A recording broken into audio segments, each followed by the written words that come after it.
The following was recorded in front of a live studio audience at the Studio 21 Podcast Cafe. This is the United Podcast Network. The following program is closed captioned for the thinking impaired. By tomorrow, I will rule the world! You think he's gone? He's not gone. That's the whole point. He's never gone. Is this some radical new therapy? You see? Well, I must have not been paying attention when you were just talking to me. Do you think that you could repeat the question and I listen more attentively? There must have been something in all of that nothing that wasn't quite so easy to see. And I must have missed something when you were just talking to me. I must have not been paying attention when you were busy slamming the door. Look at this special host we have today. Welcome back. There must have been something in all of that nothing that dropped me like a stone to the floor. And I must have missed something when you were just slamming the door. Alrighty, I think we got this all ready to go and shared, so it's up to you to start the show. We're up and running. Let's do it. Let's go. Hello, everyone. How you doing? My name is David Consoli. I am the guest host of the Paying Attention podcast at the Studio 21 Podcast Cafe. Today, I have some great guests coming in. We're going to talk about public safety in the city of Methuen. But before I do, I want to thank my sponsors. Century 21, McClellan Real Estate. Matt, we're going to try to get him in the next couple weeks again. He did a great show with us talking about the real estate market. Yeah. And he's a foodie too, so that was a lot of fun. Marsan and Son Construction, EIS Investigation and Gun Training, the Doug Mercurio Law Office, Borelli's Deli. When Tom comes back, we're going to have to start the sandwich of the day again. Yeah. Tomo Shaken Seafood, Clear Path for Veterans New England, AFC Urgent Care in Methuen, Andover, and Haverhill. My company, Pleasant Valley Landscape Contractors, and on a side note, we are closed for the season, and we are not taking on any new snow plowing accounts. So people are calling every day asking about snow removal. I guess it's becoming hard to get, but we're completely booked. Par 28 loaded in the Zanny Pesh Law Office. Our friend Jana Pesh, even though Tom says it wrong every week. And a free shout out to JG's Ice Cream. Yeah. So to my left, we're going to get right into this. To my left is Methuen Fire Chief Tim Sheehy and Methuen Police Chief Scott McNamara. Thank you both for coming in. Thank you. And I wanted to bring you guys in today to talk about public safety, the challenges that you guys face in today's environment where everyone's having a problem staffing after COVID. Now, you guys went through hell during COVID, right? There was a lot of medical calls. We'll start with you, Tim. What's the biggest challenge that you guys face moving forward in the fire department? Well, the new thing is there's a lot of mental health issues, and we really have to start doing something. No, Scott and his department, they're getting some new people on board to help with that. Also, it's retaining help. So EMTs were down, I think, after COVID, down 250,000 like a year ago in the country. Mm-hmm. So it's getting harder and harder. A lot of people aren't doing it because they don't really pay a lot for basic EMT. Not so much in the fire department, but in the private sector. So you have people doing, you're probably paying your workers a lot more than you used to, right? Yes, and the last 4 years, yep. So even like unskilled labor or something like that with like, say you just, you working in a restaurant and you're just working out back doing, anything, dishwashing or anything. These people are making $20, $25 an hour to get them in the door. So people, on private EMTs aren't making $10 less than that an hour. So what's happening is like we're Lawrence is relying on Methuen, North Andover, and Andover to cover them quite a bit because they're a private ambulance service run through the Lawrence General, but just hard to retain help when people leave. Is it only in the EMT side, or is it firefighters as No, well? we go a lot in that. I mean, someone's calling for help, you have to go. It doesn't matter, right? That's just the way the system works. But for fires, no, we go to Lawrence, Haverhill, Salem, New Hampshire, quite a bit, North Andover, and they return, you know. Yeah, I have a 93-year-old dad, and on a couple occasions, he had a medical issue, and now they show up with an engine, and they show up with the ambulance as well, so they give him immediate care. Is that that the way it works? Yeah, so we have 106 right now. Every one of them's an EMT. It's part of the job. You have to maintain it, and part of your working conditions, and so that truck will get there first, and, you know, render aid, whatever. You know, sometimes it could be a code, just could be someone not feeling. We don't go in every one if it's like a priority 3, but we go to quite a bit of them, and, you know, the EMTs can start working on package them up before the ambulance Are gets you there. finding that there's more medical calls than anything else versus a car accident or a small fire or something like that? Yeah, well, when you're in the EMS end of it, and you have, you know, fire-based EMS, you know, that's going to be a majority of your calls. We still go in the same amount of fire calls that like a community of this size would go on, but because we have that, I think we're probably going to go over 9,000 calls this year. Wow. And Chief McNamara, are you finding a lot of opioid-related calls? Yeah, we sure are. In fact, we've kind of seen a spike in the last 3 months. Hard to say what's really driving that. Maybe the strength of the fentanyl that's been hitting the streets, but that's been a problem. It's been a difficult struggle dealing with that, as well as we've seen quite a spike in terms of fraud and identity theft cases. That's a pervasive problem, not just here in Methuen, but nationwide. And a lot of tragic outcomes there, people that are losing quite a bit of money and getting taken advantage of. Is that an online thing? I know that they're focusing, like my mom got scammed. She was really upset. On her computer, she gave them some personal information and a credit card. My mom's 85 years old. It was quite traumatic for her. And Sure it is. seems like they're preying on the elderly.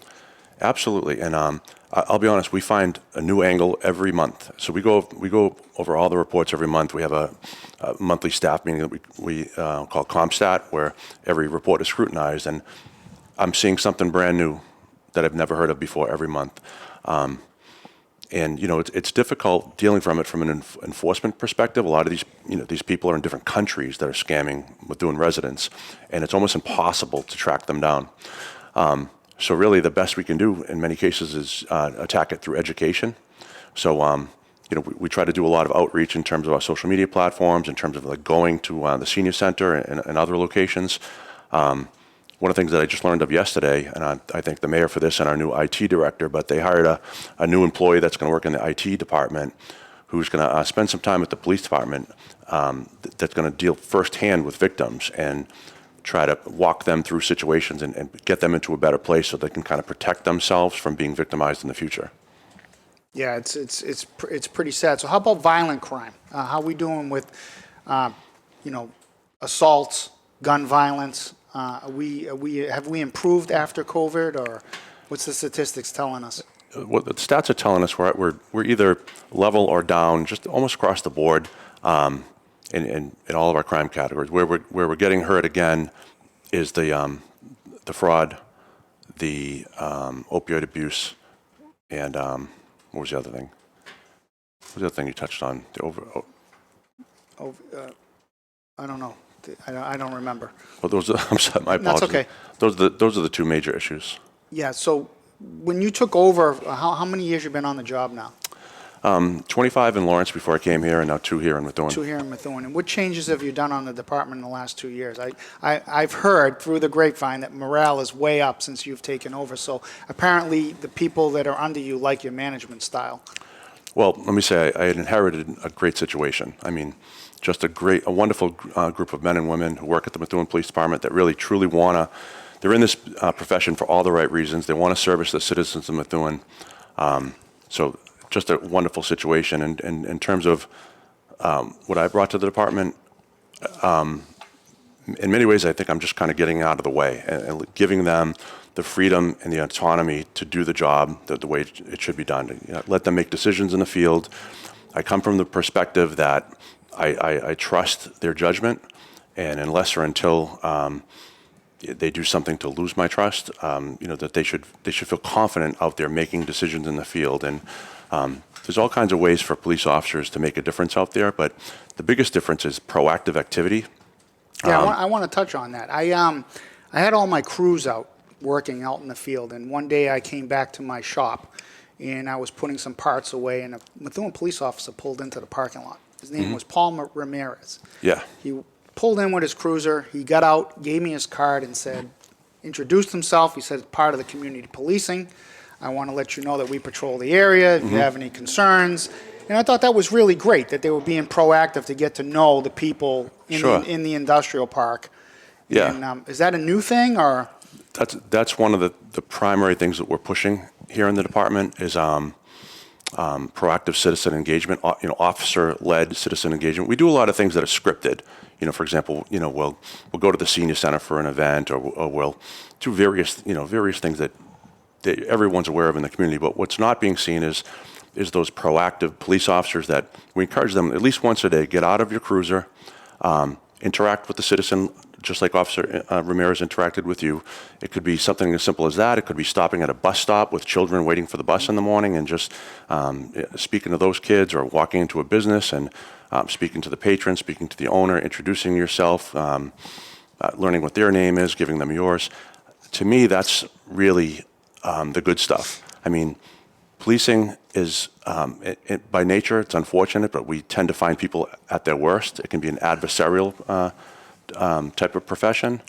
But I think the way that you kind of measure yourself, it's good for the police officers and good for the community to kind of find people on an even keel and interact with them when they're at their best. And we push Speaking that. of proactive, your guys will show up with a fire engine, go through our building, talk about the potential pitfalls. What kind of inspections do you guys do?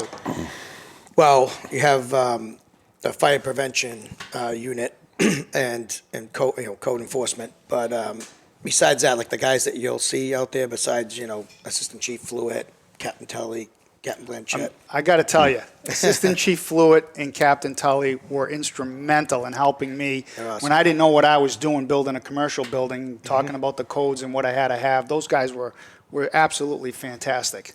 They're great, yeah. Mike's one of the best in the area. Matt, master electrician, put systems in and stuff. So he already, was doing that stuff anyway. So, yeah, they're both great. They're all great. Tracy Blanchett's good. Now we have Jeff Slattery is a captain, so along with Tracy. So they all do a good job. But it's like you can't keep up. There's just so much building and so much code enforcement and just so many things that you have to have a lot of people. They have a lot of time for. And you have, like, third-party reviews. So you have companies coming in. If you're doing a big project, they can't take all that time to do it. So you have another company will come in that will be put on to the builder, a third-party review, which is what's going on in every other city and town. It's just, they want to get the project rolling. But we also, you'll see the truck come out with, from some firefighters on it. So every fall, we start right at the end of the summer. Usually it takes a couple months. We go to every business. It's more of a familiarity. It's not like we're coming out to say, hey, you don't have this, but yes, you do have to have some things. We'll come back and say, hey, you missed your fire extinguisher. First thing they check when they walk through the door is my fire extinguisher tags. Yeah, and you have a system. We'll pull it, make sure it's working. If it's not, we'll just say, hey, get somebody in to do it so that you know. Another thing is we have Knox boxes on all the buildings. We'll have keys. Yeah, I haven't done that yet. Yeah, but someone like you, it's like, it's for the benefit so that if we have to get in the building, there's a broken pipe, we don't have to break your door on top of it. As a matter of fact, Captain Fluid sent me a link for the company. For the Knox box. You buy the Knox box. We put it in, and I have yet to do it. So I came in for a fuel permit a few years back. You actually helped me. I needed a diesel fuel permit, and you kind of walked me around the Central Fire Station. It's tight. Yeah, it's tight. It is tight. Yeah. So I was talking to Chief McNamara off the air about conversations I've had on this show with Mayor Perry about a public safety building. Is that ever going to happen? I mean, we've really. Well, I'm here. You guys are buying fire engines that are custom made. I mean, like for instance, the firehouse on Swan Street. That place is tiny. So to bring that up, the last truck that we bought, I couldn't get a custom made because they take like 3 years to come in. So we ordered another one, which will come in 2 years, which will go into that station. But right now we ordered one we had to cut the bumper down off the front and all this stuff. So it fits probably, I'm not joking, by less than a foot. So you get crammed in there. So would you ever change that location and get even just another East End location? Oh yeah, we could. I mean, we're getting an engine to go in there at some point. I mean, they've been talking about that since '05. It was on committee, but it's just the administration's change, So you could. It takes so long to do something like that. So even if you're in for 6 years, someone has to get it going, and then someone else has to take the ball. Would that and be run with it. beneficial to have like the dispatch for police and fire all in one building? Like Andover, yeah. have you seen the Andover Police and Fire? Sure, It's beautiful. sure. They have a really nice place, and that's been there for a while now. So It's very frustrating when, if you've ever listened to one of our 911 calls come in, they're routed through the police station first. So you have somebody call and saying, for example, my husband's having a heart attack, and our 911 personnel are taking the information, and then ultimately we're going to transfer that call to the fire department, and that person finds themselves repeating the same thing. And they're wondering, wait a minute, I just spoke to someone. Why am I being transferred? But that's the mechanism in which we need to communicate. It's unfortunate. Now, if we're all in the same room, that would be seamless and more beneficial to the community. Has there been any discussion about doing something like that? yeah, I think if the With this administration, right now anyways. it's a little bit, it's hard to do in two different buildings, but plus our dispatchers are also firefighters, so they have like civilian dispatchers. Ours are firefighters, so they rotate in onto the ambulance and stuff. So right now we have 3, and Yeah, they have to be bilingual, I'm assuming. Not necessarily, but I Yeah. think that's a good idea. We've hired at least 4 or 5 dispatchers in the last 2 years, and each one of them is bilingual. But this has been a topic of discussion now for probably a decade or more in terms of potentially regionalization of dispatch. And unfortunately, you'd think that there would be cost savings inherent in that, but that just really hasn't been the case. So I'm opposed to the regional dispatch concept for the cost reasons and other reasons that I could touch on, but I am in favor of locally having police and fire under the same roof. I think that would be beneficial to our community. Yeah, even the central fire station's tight. You got that's super tight. That's an old The building. buildings don't fit in any of the arch doors. Where you have the forward ambulances. When they- we had they the fit mayor in. on, they're doing testing behind me at the old Batty property for a new DPW facility. And one of the things he said, he'd like to get police, fire, and DPW, but that's not centrally located. No. I mean, the Shoddy's property burnt down. I don't know it's if right they. there, yeah. It's right there, and you I guys. think they're developing it though now, right? I have no Yeah, idea, yeah, but it's getting- it's the getting city developed. could take something by eminent domain. I mean, we have such a great city, and we're spoiled because you have a major interstate 495 coming down the east side of it, and 93 coming down the west side, and 213 connecting it. So where you guys are now, it's perfect. You go, if you have to get on one side of the city or the other for an emergency situation, you can hop on a highway, and it's pretty quick. So is it a matter of funding? Because we keep talking about It this is. every time he comes on. Where So- does the funding for something like that come from? Well, it's not like schools, for example. There's specific state funding for schools. If you apply for the funding, if your proposal is good, if the need is there, eventually you're going to get funded. It's not that for fire stations and police stations. That's not the case. I mean, really, you have to bond it locally. That's pretty much the only Is that option. what Lawrence did? Well, no, Lawrence, and that was That roughly place was a dump. that was a 15-year struggle. Oh, It was a 15-year struggle to secure that funding, and they were able to secure $60 million for that project. But Lawrence is in a completely different situation given the economics of that city. all right. So I want to talk about your sons. You have 2 sons, Kyle and Liam. Yep. I still haven't forgiven Kyle for hitting a home run in the Little League 12 years ago. Very talented baseball players. Your kids played sports. Well, With my kids went through the marsh. And Yeah, so mine now so I found out that they're 3rd generation firefighters. You must be very proud. They're nice kids. yeah. I have. Well, I have call them kids. They're young adults now. I mean, how old are they? 22? 22. Yeah, 22. They just got out of UMass. Kyle had to leave his senior year a little early because during COVID, they came home. The first year came home in like March when COVID hit. I think that's amazing that It's these crazy. kids want to go into the same family. Yeah, it carry was. on the Well, when they did that, I had him take an EMT course, and then Kyle started doing it out there. Liam's workload was a little much, but Kyle started working at like events, games and stuff in EMS after he got his EMT, and then Liam had it but didn't really do it. Kyle worked back here in the summer. So where did they start out? They start out. So now they started him, and so Kyle left like 3 months early because once you're on that list, we go right down the list. So if you get on, you can only say no twice. Third time, you have to take it. So Liam had said no once. I didn't think Liam was going to do it, but he ended up getting out, and he did it. He graduated, and they love it. They just went to the academy, and so they're third generation, but they're on the ambulance and in dispatch right now. So is that where you start out new recruits, on the ambulance? Yeah, in the ambulance, and then. Yeah, so they're third generation. My father was this, so their grandfather was a Lawrence firefighter for 31 years. That is amazing. Public service in the family. How about you? You have any children in Methuen? I do. So shortly after being fortunate enough to get the job here, within the first 3 months or so, I did move here to Methuen. So I live here now with my 19-year-old daughter and my 15-year-old daughter. My 15-year-old is a junior at Central Catholic, and and my oldest daughter, she's in a kind of like a hybrid program. She's actually a student at North Shore Community College, but she dorms at Salem State College. Any interest in criminal justice for your kids, or no? I don't think so, but there's some loose interest in becoming a firefighter. Oh, really? Yeah. Take them on. Yeah. Everybody needs help, so that's great. So I want to talk to you about some crime statistics. We showed a video last week. This is for you, Chief McNamara. Yeah. We showed a video last week of some kids beating up somebody at Lawrence High, and I did some research. The United States of America is 5% of the world's population, but yet we incarcerate 20% of the world's population. I think we have a rehabilitation issue. Mm-hmm. It's got to be frustrating for you and everyone in law enforcement that you arrest somebody for selling drugs or committing crimes, and then they're back out on the street. Do you feel that we need reform in the criminal justice system?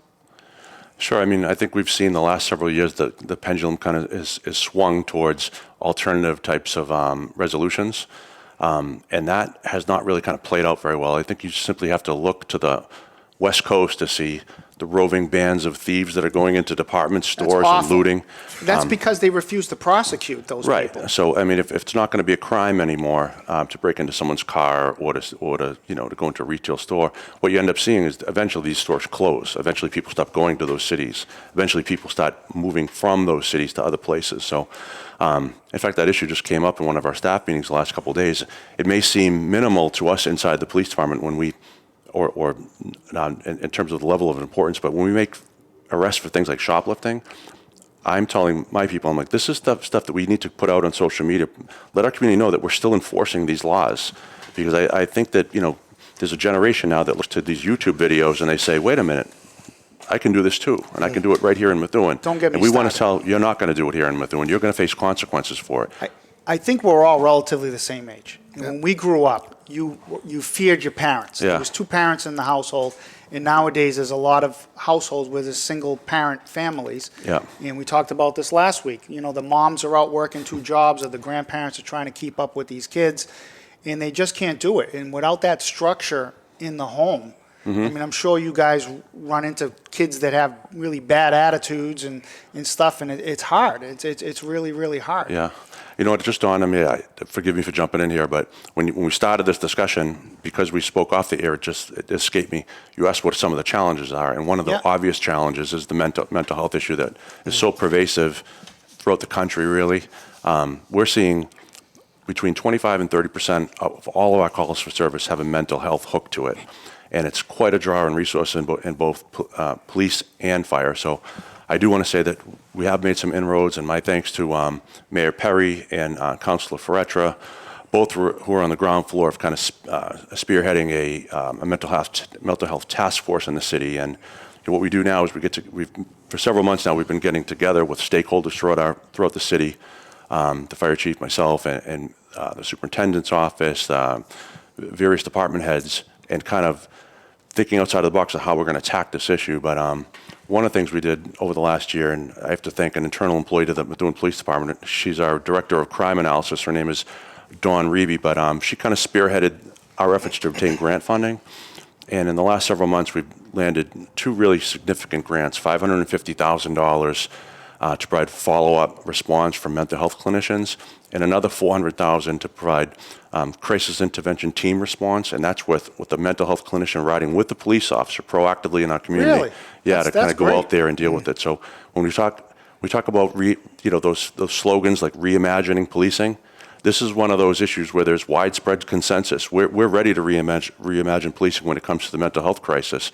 We don't have a lot of tools at our disposal. We have handcuffs, and we have the Methuen Fire Department when we say, take them to the hospital.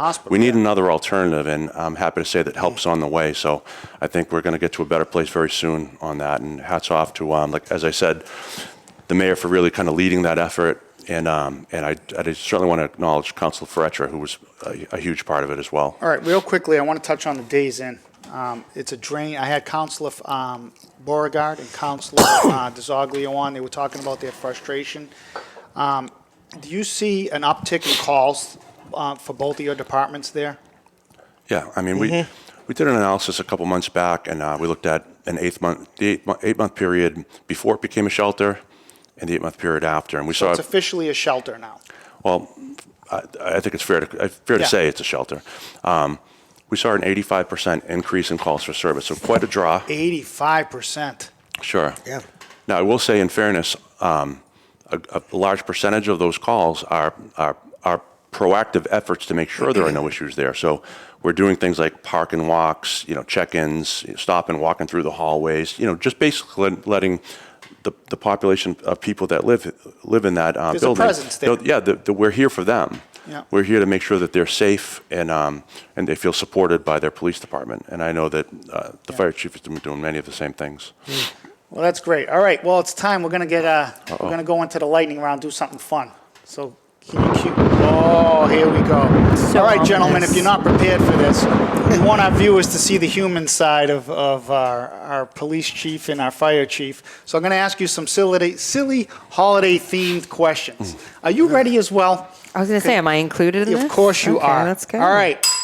Question number 1. I'm going to start with you, Tim. If you were an elf, what would your name be? John. John the Elf. Okay. That's my real name. Scott. I can't go with Scott. I'll go with my middle name, James, I guess. Nothing fancy. I would call myself Meatball the Elf. I'd go with Twinkie. Twinkie. I like that one. Sounds Okay. good. What is your favorite holiday cookie? I'm not a real cookie person. Maybe chocolate chip, but Yeah, it's not that's necessarily right. a holiday cookie, but it's a cookie nonetheless. You're not a cookie person either? Put it in the shape of a Chocolate- gingerbread chocolate man. chip. I'm sitting here with 2 Irish guys. Yeah. Yeah. Holiday cookie? Yes. I don't know. Good proper gingerbread, not this nonsense. My mother makes an Italian almond cookie. Oh, those are good. That's, There you go. it's Those are called, good. It's Those are called good. pasta man. She grinds Those are good. the almonds into a flour. Wow. Yeah, and they weren't ready this week, so whoever comes in next week might get them. All right, I'll be here. All right, are you what's the one thing that you like to add to eggnog or hot chocolate? Should be an Irish question. I put hot chocolate. Yeah. I had some yesterday. I put a little Bailey's in it. Well, Bailey's? Ryan's Irish cream actually. Not Bailey's. That's really sweet. That's good stuff. A marshmallow, perhaps? So wholesome. I don't really drink either one of those things. So. Really? But if I did, I might put a marshmallow in. I found a little screwball whiskey in Florida Keys the other day, and I shared a bottle with Dave Abdu. Well, there's an idea. And Yeah. it's got a little bit of a kick. I'm not a big drinker anyways. I have one and I'm Oh, done. I tell you want to come down to Sadie's Bar and Grill here in Salem, By the New way, Hampshire? I just want to Get in point there. out that I love that guy, Dave Abdu. I told you off the air. Yeah. So him and I are like best friends. We just vacationed together, and when we were together, when you were hired, and he said, "You're lucky that guy is top shelf." So I've known him for 40 years. We do everything together. Well, He's a talk about great top guy. shelf, and Yeah, he's a good guy. There's a picture of him under the words "top shelf" in the dictionary. Just a great guy. Like he grew up in the same neighborhood that I did, and a couple years older than me, but someone we always looked up to back then, and to this day. Yeah, think we and all do. I love his wife and kids. They're greatest. They're great people. All right, who is the hardest person to buy gifts for? In your family, friends, whatever. Go ahead, Tim. Kathy. Kathy's tough, huh? Well, she returns everything because she said she could get a better deal. Oh my God, I have the same problem. So if she wants something that's more money, she says, "Oh, you pay too much for this thing. I return it." I'd say my dad, and I could also say my mom, that they'll say to me, if I want something, I'll go out and get it. How about you? That's what I mean. I find most adults at this point are, because if they want it, like we're at this point, most of us are in a position where you just go get it if you want it. So it's hard to buy for anyone. I'm going to say my wife, she returns everything. It's a nightmare. Yeah, you guys are, from a female perspective, I'm like, no one returns my stuff. Like, I'm amazing. Really? But yeah, I feel bad for all three of you. I'm sure the wives are Well, it's boring just handing a gift certificate, right? Yeah. I don't do that. Never. I want to point out that that's not the case for my 15-year-old daughter. She gives me a laundry list of things that she wants for Christmas. Oh, God bless her. That actually makes it easier. Yeah. All right. Favorite toy you ever got on Christmas? Oh, I would say it was a Teddy Ruxpin. I don't know if you guys remember that. It was a talking stuffed teddy bear. You put like a cassette tape in the back. Aging myself here, folks. You put a cassette tape in the back, and then you like press the button on his arm, and he would talk. And his I'm the mouth oldest would person move. on this stage. What about Scott? I'll start with you. Talking about all time? I think it was about As a kid. 11 or 12, maybe Atari. Yeah, that's what I was going to say. Ooh, yeah. That was a big day right there. Mine is a stuffed animal. I got a stuffed animal when I was a kid, and my mom had to keep sewing it because I just kept carrying it everywhere. Yeah. You still got it, don't you? What is the worst present? I'm going to start with you that you ever received. Better not say something from your wife. The worst? I don't know, goofy clothing or something like that. When someone just buys me something, I'm like, I'm never going to wear this thing. Okay. What's the inside of a shower curtain, like the barrier between the shower curtain? Oh, yeah, like that thing. Someone gave you a shower curtain? My ex-wife would be embarrassed. I don't want to get too deep into this story, but I did receive that once for Christmas. Oh, that's awful. Interesting. That's awful. Yeah. She must have wanted a new one. Wow.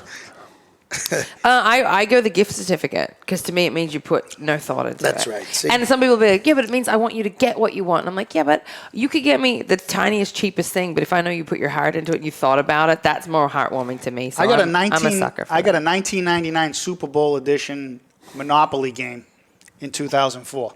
Interesting. So that was you're a big Super Bowl fan. Regifting. Yeah, that's going to be another one of our crush. All right. Scott, I'll start with you. What is your favorite holiday tradition? Holiday tradition. I guess like maybe on Thanksgiving, just getting together with family members, friends, and just watching the NFL football. Okay. Christmas Eve for my family, just because everybody comes Christmas Eve, my brothers, sisters, nieces, nephews, everybody. So we have it at our house. We have 30 some odd people there, and it's great. I agree with both of them because I like the Thanksgiving thing outside of the football. No offense, but getting together with family, and for us, it's Thanksgiving and Christmas Eve. For me, it's Christmas Eve. We do the Consolis. We do joke gifts. Somebody bought me. Oh, I love that. Penis soap. You know, soap with a hole in it, and you know, it's raunchy gifts, and you got my elderly parents there. You know, you're shocking them, so it's pretty funny. So okay. I'm going to start with you. Who's the person in your house that gets stuck taking down the decorations? Me. Easy one. Well, Kathy starts it, then I have to keep getting up there, taking everything down. Everybody wants to help putting them up, right? Your daughters help? Wow. Nobody helps me put them up. Trying to watch they help TV putting them up, around not them. so much taking them down. That would fall to me. My cat actually loves helping take them down way before Christmas is over, though. Oh, okay. She's probably taking them down right now while I'm not at home. All right, we'll get off of Christmas for a minute. What's your favorite thing to do on Christmas Eve, New Year's Eve? Stay home for me. Yeah. Amateur hour. And hope you guys don't get calls. I was going to say not work for you to, like, please. Go to Tim's house. Yeah, get together with friends. by I'd Tim's rather house. stay in because there's too many people out that night, and you know. So one of my favorite things is my wife pulls out the old home movies when the kids were babies. That's cute. It's really kind of cool. All right, next question. What's your I'm going to start with you. What's your favorite holiday song? Jeez. I got two. I can't define it. both. So, Christmas Don't Be Late, Alvin and the Chipmunks. Yeah. And I also love Melikaliki Maka. All right, I'm going to go next. I like Burl Ives, Have a Holly Jolly Christmas. That's a good one. That's one of mine. Yeah. Tim. White Christmas. Beautiful. What am I picking? A Christmas song? Yeah, the favorite Christmas Somebody give me song. one. All I Want for Christmas is You, Mariah Carey. There you go. That's mine right there. Chief, how could you drive around and not hear? He likes Drummer Boy. Pa-rum-pa-pum-pum. He's like, all right. That works. I'll take that. All right, Christmas morning, would you rather get a useful gift or a fun gift? I'll start with you, Scott. I could use a brand new golf driver. I'd consider that useful useful. gift. So I'm Yeah. going to go useful. Useful. I'm going to go with fun. I'm going to go with fun. I'll buy something useful that I need. So I'd like something fun because I feel like it wouldn't be something We probably I have would not been pick. unanimous, not I know. once. I don't All know right, what's let's go. up. We only have 30 Controversy. seconds. We got to get Yeah, on the right? same page. I'm just going to shut the video down in 30 What's the seconds. worst reaction you ever got to a gift that you gave? If someone tells me, it's nice. The worst reaction? Yeah, that's offensive. Don't tell me it's nice. Little kids when they go, close. Oh, yeah. I don't have anything unique yet. I'm going to go with the same. I know I've reacted poorly to some gifts, but I can't remember anyone doing it to me. Yeah, my father said, I don't want this, straight out. So that's like the worst thing that we've ever. Yeah, he's in his 90s. I So. don't want this. All right. allowed. Have you ever given or received a re-gifted gift? Tim. Well, we do that in the Yankee swap. Re-gift? It's always- it just comes back. The same thing keeps Yeah. coming back every year, you know. So Yes. I brought a bad yeah, gift. You've given or received? I've received the same gift 2 years in a row from the same person. That's terrible. No way. Should arrest them. I feel like you didn't get the I point. think I left it in the car or something, and he just gave it to me again the next year. Yeah, I can't think of any at all. My wife's friends have a Yankee swap, and someone kept re-gifting a bottle of colon cleanse. It was terrible. That's just like the worst Delightful. gift. All right, I'll do. I got time for one more. One more. All right. Better be a good one. All right, let me go through these. I don't know which one I want to. All right, what's the best stocking stuffer in your opinion? We'll go with something like that. That's such an open-ended Scratch question. tickets. Oh, actually, that's a good. That's a good one. Yeah. Go gift card. Money, gift card. Gift card can be in a stocking because no one say like that's Yeah, just yeah, random it's stuff. just- I'll I accept agree. gift card. All in a right, you second. know what? Hit the I got li- one for hit- you. hit the li- I got one for you. All right, go ahead, my friend. Who gives you the best gifts in your family? My wife. Oh, that's it. You don't even care. Like I didn't think you would pick, but yeah, she gives Yeah, the best I do. gifts. Yeah, and my kids are pretty good. I kind of sit there and feel guilty, when they overdo it. But I take a lot of joy in watching Giving. my kids. Same. And, like Yeah. somebody. We had somebody smash my wife's car, and I bought her a car for Christmas. It wasn't the reaction that I expected. She told me that I was out of control. She didn't have a vehicle. What are you going to do? All I right, bet you she still kept. you in can the roll drive. up, Mel. All right. How about we hit the sponsors and? Yep, but before I do that, I want to thank Yeah. our guest, Chief Scott McNamara. I appreciate you coming in, and as always, Tim, I love seeing you. Thanks, brother. Nice to My see you. friend, Yeah. Chief Sheehy. So if you roll that up, I'll grab our sponsors. I got it here somewhere. I don't know what I did with it. And I want to thank Chrissy for accommodating me this week. Of course. I think I may be back next week. We want to say get well to Tom Duggan. Get well, Tommy. Yeah. Yep, he should be Get well, back. get well, Tom. We miss I you. believe it may be one more week, but he should be back shortly thereafter. Very So thank soon. you, Tom, for allowing me to fill in. Want to thank our sponsors: Century 21, McClellan Real Estate, Marsan and Son Construction, EIS Investigation and Gun Training, the Doug Mercurio Law Office, Borelli's Deli. We'll get that sandwich of the day next week. Yeah. Tomo Shaken Seafood, Clear Path for Veterans New England, AFC Urgent Care, Pleasant Valley Landscape Contractors, Par 28, Loaded, the Zani Pesh Law Office, and a free shout out to JG's Ice Cream. And come on down to Sadie's Bar and Grill tonight in Salem, New Hampshire. Come play music bingo with us. Maybe win some prizes. It's a good time, and I'll be there. All right, Mel says we got to go home. So let's go home already.